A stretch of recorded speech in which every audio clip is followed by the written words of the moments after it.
স্বাগতম বন্ধুরা। আজকে আমাদের ভোলা ভ্রমণের বৈচিত্র্যময় অভিজ্ঞতার কথায় বর্ণনা করব। তো আমরা গিয়েছিলাম যশোর হয়ে। যশোর থেকে বাসে করে আমরা বরিশালের উদ্দেশ্যে রওনা হই। বরিশালের লাহারহাট ফেরিঘাটে পৌঁছেই তখন কিন্তু অনেক রাত 3টার সময় সম্ভবত আমরা পৌঁছেছিলাম। তখনও কিন্তু সকাল হয়নি বলে ওই সময় কিন্তু ফেরি ছাড়ে নাই। তো সকাল হইল, এই যে সূর্য উঠছে, এটা কিন্তু সূর্য ডোবার যে দৃশ্য সেটা নয়, সূর্য উদয়ের দৃশ্য। তো দেখা যাচ্ছে নদীতে কিন্তু জেলে নৌকাগুলো মাছ ধরার উদ্দেশ্যে রওনা দিয়েছে খুব সকালে। আমরা গাড়ি সহ আমাদের বাস সহ কিন্তু ফেরিতে উঠেছি।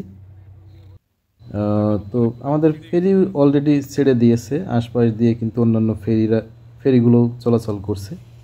এই যে দেখুন, অত্যন্ত দ্রুত গতির যে ছোট ছোট ফেরিগুলোর স্পিড কিন্তু বেশি থাকে। ঢেউ তুলে দুপাশ দিয়ে ঢেউ তুলে কিন্তু অনেক স্পিডে ফেরিগুলো চলাচল করে। অনেক দূর দূরান্তে কিন্তু অনেক বড় বড় জাহাজ এবং ট্রলার দেখা যাচ্ছে। এই যে এটি আমাদের ফেরি। তো লাহারহাট থেকে আমরা যাচ্ছি, তো বেশ খানিকটা সময় লাগবে যেহেতু নদী অনেক বড়। আমরা কিন্তু পৌঁছে গেছি অলরেডি। আমরা কিন্তু ভোলা জেলায় পৌঁছে গেছি এবং এখান থেকে আমরা চরফ্যাশনের উদ্দেশ্যে রওনা দিব। এই যে রাস্তার দুপাশে আমরা যখন থামি তখন দেখতে পেলাম বিভিন্ন ধরনের নাও তৈরি করছে। যেহেতু এই অঞ্চলটি একটি নিতান্তই দ্বীপ অঞ্চল এবং প্লাবিত হয় সব সময়,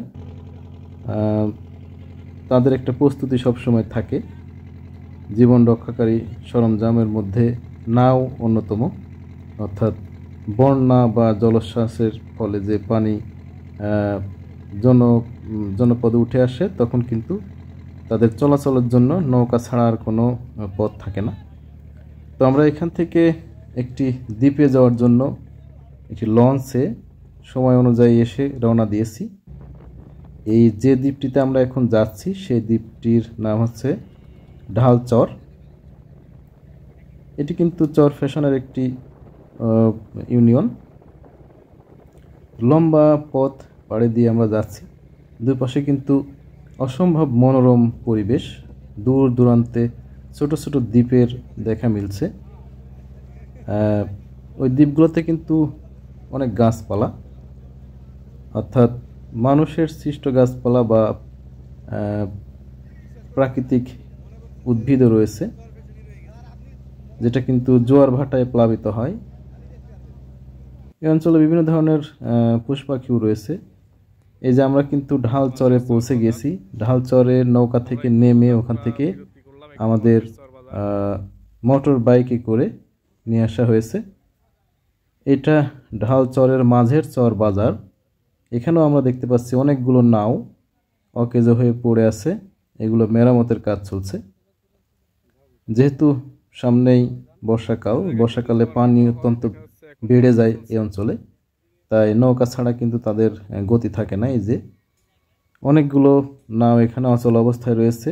যখন বর্ষা শুরু হবে অর্থাৎ পানি বৃদ্ধি পাবে সেই সময় এবং জোয়ারের সময় এখান থেকে মাছ ধরা নৌকাগুলো গভীর সমুদ্রে চলে যাবে।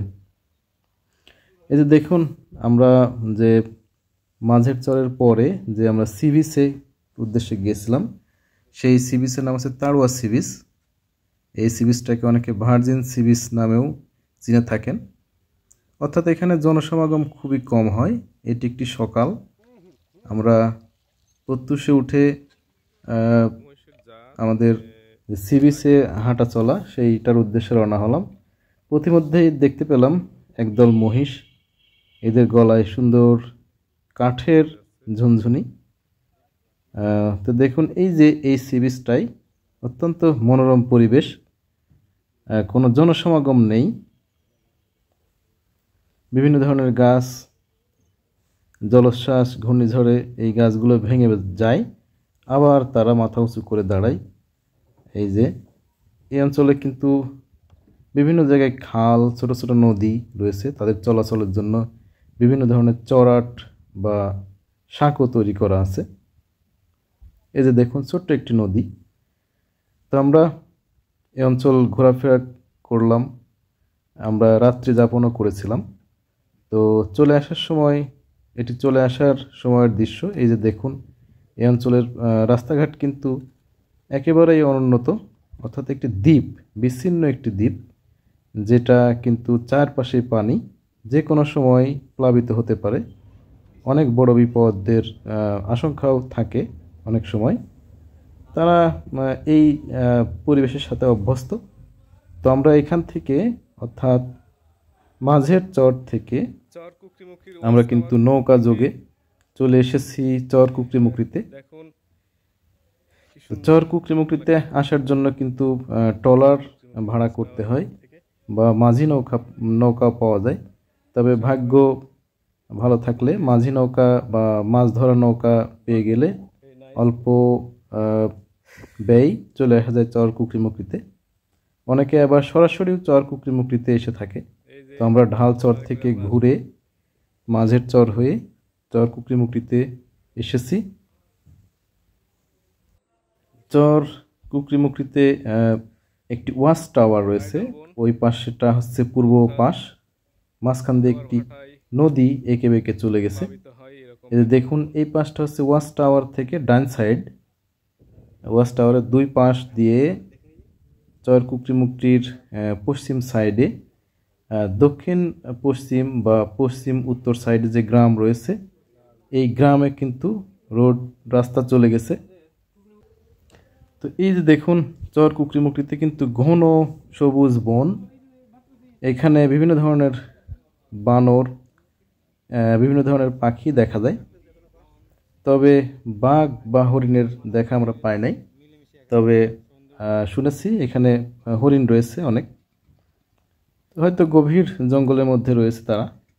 এই যে দেখুন এদিক দিয়ে সোজা তাকাইলে যে অঞ্চল দেখা যাচ্ছে, এই অঞ্চলেই কিন্তু ঢালচর, ওদিক থেকে আমরা এসেছিলাম। তো এই যে নৌকা চলে গেছে, এটা কিন্তু আবার সেই চর ফ্যাশনের উদ্দেশ্যে চলে গেছে এই নদীটা। তো আমরা কিন্তু ওয়াচ টাওয়ারে উঠে আসি। ওয়াচ টাওয়ারে বেশ খানিকটা সময় আমরা পার করলাম, কারণ এখানে অনেক উঁচু, উঠতেই খানিকটা পেরেশানি পোহাতে হয়। তো আমরা এখন এই ওয়াচ টাওয়ার থেকে নেমে যাব এবং চর কুকরিমুকরির মাঝখান দিয়ে পার হয়ে আবার আমরা চর ফ্যাশনের উদ্দেশ্যে রওনা হব। আমাদের উদ্দেশ্য হচ্ছে ভোলার আরেকটি উপজেলা, সেটা হচ্ছে মনপুরা। সে মনপুরাতে যাওয়ার উদ্দেশ্যে আমরা এখন চর কুকরিমুকরি থেকে কিন্তু অলরেডি আমরা একটু আগে একটি ট্রলার যোগে আবার চর ফ্যাশনের উদ্দেশ্যে রওনা দিয়েছি। এই দুই পাশে কিন্তু অত্যন্ত মনোরম পরিবেশ, চরাঞ্চলের যে জনপদ এবং তাদের যে জীবনধারা তা কিন্তু আমরা দেখতে পাচ্ছি।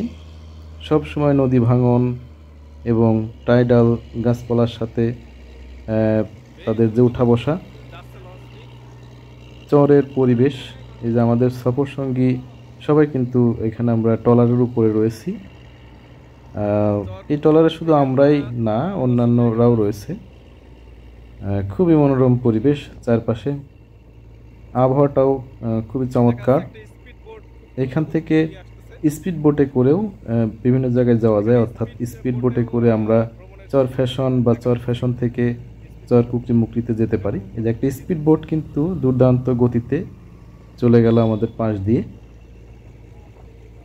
আসলে অসাধারণ মুহূর্ত, অসাধারণ পরিবেশ। এই যে আমরা কিন্তু একটি নদীর মাঝখান দিয়ে, অর্থাৎ যে টাইডাল বনের বুক চিরে একটি নদী চলে গেছে, এই নদীর মাঝখান দিয়ে আমাদের ট্রলারটা বেশ দ্রুত গতিতে এগিয়ে চলেছে। দুই পাশে কিন্তু সবুজ বন। তো এই বনের দুই পাশে কিন্তু কেওড়া গাছ এবং কেয়া গাছ, কেয়া ফুল কিন্তু আমরা অনেক দেখেছি, যদিও ভিডিওতে ওরকম দেখা যাচ্ছে না, তারপরেও কিন্তু আমরা দেখেছি। অসাধারণ লাগছে। যে একটা মাছ ধরার নৌকা বা ট্রলার কিন্তু আশপাশ দিয়ে চলাচল করছে। এই অঞ্চলে প্রচুর মাছ পাওয়া যায়, সামুদ্রিক মাছ এবং নদীর মাছ।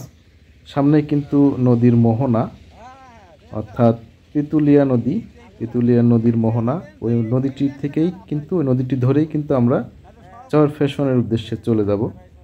তো এখনও কিন্তু আমাদের এই ট্রলারটি একটি ছোট্ট নদীতে রয়েছে। সেই নদীটা বা খালটি কিন্তু এই যে এই প্রান্তে এসে শেষ হয়েছে। তো এই যে দুই পাশে, খালের দুই পাশে যে সবুজ বনাঞ্চল, এই বনাঞ্চলে আমরা বিভিন্ন ধরনের পাখি সহ বিভিন্ন ধরনের পশু দেখেছি। তার মধ্যে মহিষ, সেটা মহিষের বাথান, অর্থাৎ অনেকগুলো মহিষ একসাথে চড়ছে, অর্থাৎ এগুলো কিন্তু মানুষের পালিত মহিষ। এখানে মানুষ, আমরা শুনেছি এখানে কিন্তু অনেক দিনের জন্য, প্রায় 2-3 মাসের জন্য মানুষ এখানে চলে আসে মহিষ লালন পালন করার জন্য। তারপরে চর থেকে তারা মহিষ চড়ায় এবং মহিষকে বড় করে এক পর্যায়ে তারা অন্য চরে চলে যায়। এভাবে কিন্তু তারা মহিষকে লালন পালন করে থাকে। এই অঞ্চলের মহিষের দুধ, দই অত্যন্ত বিখ্যাত। যাই হোক, আমাদের ট্রলার কিন্তু সামনে এগিয়ে চলছে। এই যে পানি কিন্তু খুব একটা বেশি না, এখন কিন্তু জোয়ারের সময় না, তাই দুই পাশে কিন্তু দেখা যাচ্ছে কাদা দেখা যাচ্ছে। সামনেই কিন্তু মোহনা, এই মোহনায় আমরা চলে এসেছি। দূরে কিন্তু একটি দ্বীপ দেখা যাচ্ছে, এটাও একটি দ্বীপ, তবে এই দ্বীপে হয়তো মানুষ থাকে না, পশু পাখি থাকে। অর্থাৎ এখানে মহিষ চড়ানোর জন্য মানুষ মহিষের পাল নিয়ে যায়। তো আমাদের ট্রলার কিন্তু এগিয়ে চলেছে চরফ্যাশনের দিকে। এই যে দুই পাশে কিন্তু অত্যন্ত মনোরম পরিবেশ। এখান দিয়ে একটি খাঁড়ি কিন্তু ওদিকে চলে গেছে। দেখুন এই যে নদী, এই নদীর পানি কিন্তু অত্যন্ত চমৎকার, পরিষ্কার এবং শান্ত, ঢেউবিহীন। তো আমাদের ট্রলার কিন্তু প্রায় পৌঁছে গেছে।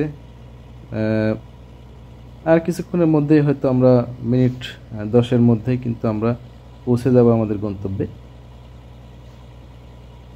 তো আমাদের এই ট্যুরটা ছিল, প্রথমেই এসে আমরা চরফ্যাশনে নামি। চরফ্যাশন থেকে ঢালচরের উদ্দেশ্যে আমরা ট্রলার যোগে, লঞ্চ যোগে রওনা হই এবং ঢালচরের ঘাটে পৌঁছে ওখান থেকে স্থানীয় যে মোটর বাইক, তাদের বাইকে চড়ে কিন্তু আমরা মাঝের চর যাই। মাঝের চরে গিয়ে আমরা পরিচিত একটি দোকান থেকে নাস্তা করি। তো নাস্তা সেরে আমরা মাঝের চর থেকে তাড়ুয়া সি বিচের ওখানে চলে যাই। ওখানে একটি থাকার জায়গা রয়েছে। তো সবাইকে অনেক ধন্যবাদ আমাদের সাথে থাকার জন্য। এই যে এই দৃশ্যটা কিন্তু আমরা যখন চলে আসি তখনকার দৃশ্য। এটি হচ্ছে চরফ্যাশনের পাশেই একটি ঘাট, লঞ্চ ঘাট। এখান থেকে বিভিন্ন জায়গায় লঞ্চ ছেড়ে যায়। তো সবাইকে অনেক ধন্যবাদ, ভালো থাকবেন, সুস্থ থাকবেন। আবার দেখা হবে অন্য কোনো ভিডিওতে। সে পর্যন্ত আল্লাহ হাফেজ।